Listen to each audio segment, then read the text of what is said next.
दोस्तों नमस्कार। मित्रों, आज की कहानी जीवन का एक महत्वपूर्ण हिस्सा है, तो दोस्तों थोड़ा समय निकालकर इस कहानी को एक बार जरूर सुने। एक बार महात्मा बुद्ध किसी गांव में प्रवचन दे रहे थे। वे अपनी बात को समाप्त करते हुए बोले, मानव के दुख का कारण है स्वयं को किसी से बांधना। जहाँ भी मोह होता है, बंधन होता है, वहाँ दुख स्वयं ही उत्पन्न हो जाता है। अपने बंधनों को जानें और उनसे बाहर निकलने का प्रयास करें।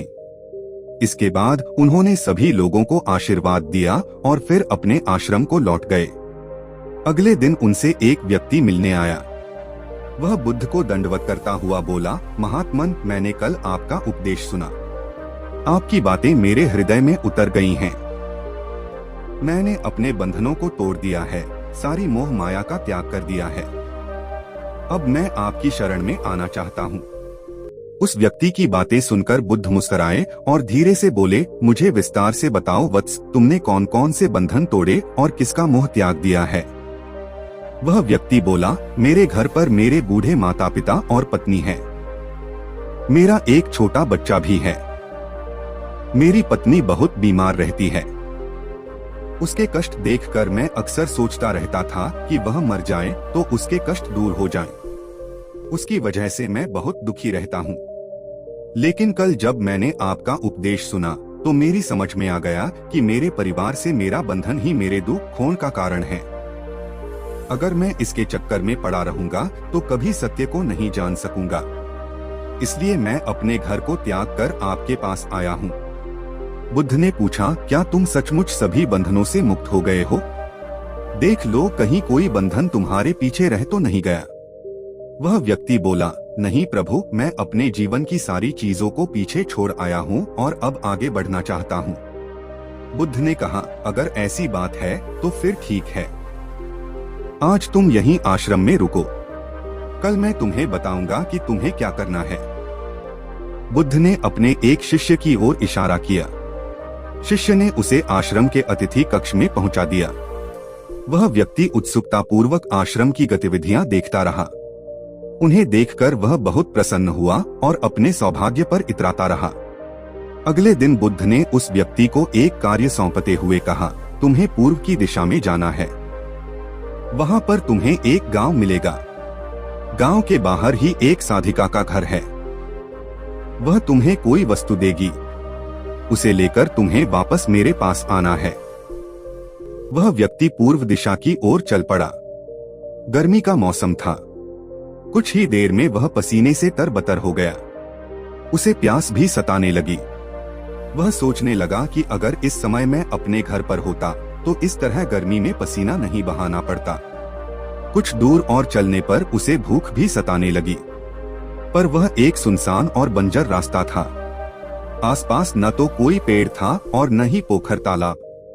वह पुनः सोचने लगा कि अगर मैं इस समय अपने घर पर होता तो अपनी पत्नी के हाथ का बना स्वादिष्ट भोजन कर रहा होता। पता नहीं क्यों बुद्ध ने मुझे गर्मी में इतनी दूर भेज दिया। काफी देर तक चलने के बाद वह व्यक्ति गांव में जा पहुंचा। गांव के बाहर ही एक घर बना हुआ था। उसने दरवाजे के पास पहुंचकर उसे धीरे से खटखटाया। दरवाजे को एक साधिका ने खोला।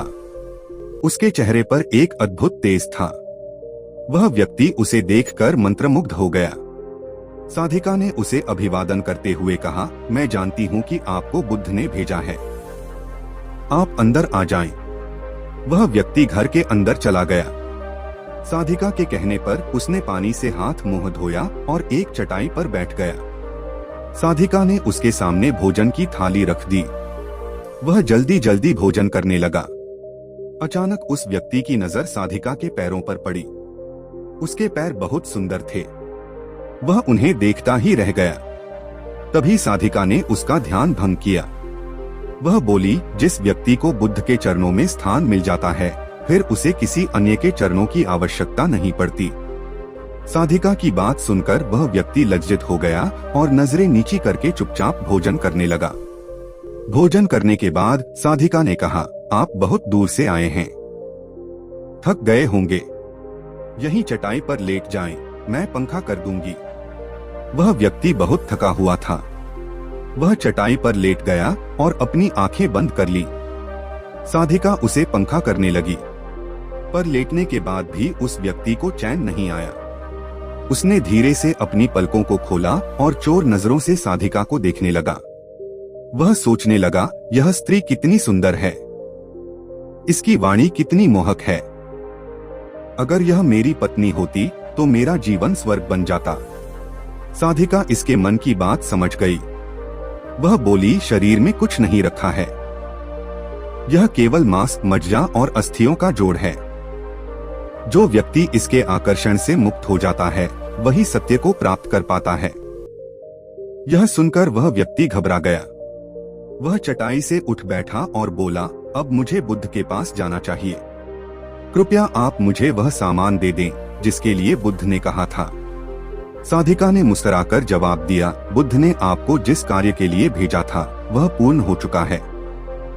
साधिका की यह बात उस व्यक्ति को समझ में नहीं आई। वह दरवाजे की ओर बढ़ चला। दरवाजे के पास पहुंचकर वह एक क्षण के लिए रुका और पलटकर बोला, क्या आप अंतर्यामी हैं? आपने मेरे मन की बातें कैसे समझ ली? वह स्त्री मुस्कुराते हुए बोली, बुद्ध की कृपा से मैं मोह माया से ऊपर उठ चुकी हूँ, इसलिए भावनाओं से निर्लिप्त हूँ और किसी के चेहरे को देखकर उसके मन में उठने वाले विचारों को समझ लेती हूँ। उसकी बातें सुनकर वह व्यक्ति एक बार पुनः लज्जित हुआ और सोचने लगा कि जिस स्त्री ने सच्चे मन से मेरा सत्कार किया, मैं उसके बारे में क्या क्या सोचता रहा। उसके बाद वह बुद्ध के आश्रम की ओर लौट पड़ा। आश्रम में पहुंचकर वह व्यक्ति बुद्ध के चरणों में गिर पड़ा और बोला, महात्मन, मुझे क्षमा कर दें, मैं बड़ा पापी हूँ।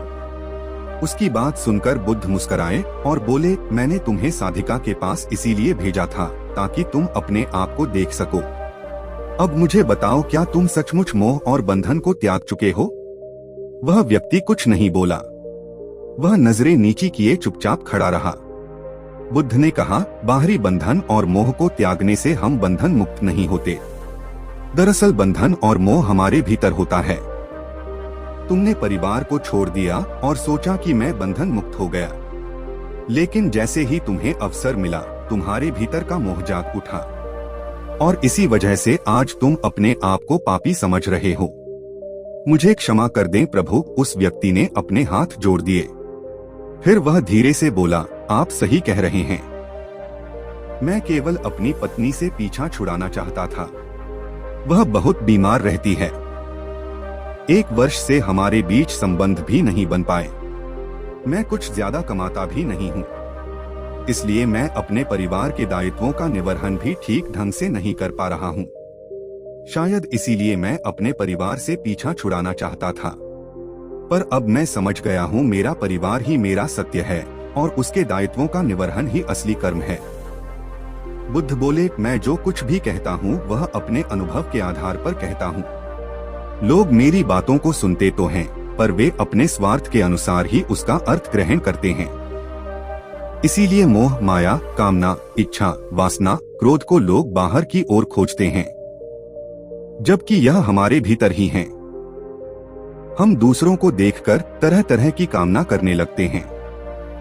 कामना से इच्छा जन्म लेती है, इच्छा से वासना पैदा होती है और वासना की पूर्ति न होने पर क्रोध उत्पन्न होता है। यह सब एक दूसरे से जुड़े हुए हैं। क्रोध के लिए हम सदैव दूसरे को जिम्मेदार ठहराते हैं, जबकि क्रोध का स्रोत हमारे भीतर है। तुम चाहोगे तो क्रोध आएगा, तुम चाहोगे तो क्रोध नहीं आएगा। इसी तरह बंधन बाहर नहीं होते, हमारे मन में होते हैं। हम मन से ही किसी से बंध जाते हैं और मन के कारण ही हम दुख पाते हैं। लेकिन जो व्यक्ति इन बातों की गहराई तक पहुंच जाता है वह दुख खोन से हमेशा हमेशा के लिए मुक्त हो जाता है।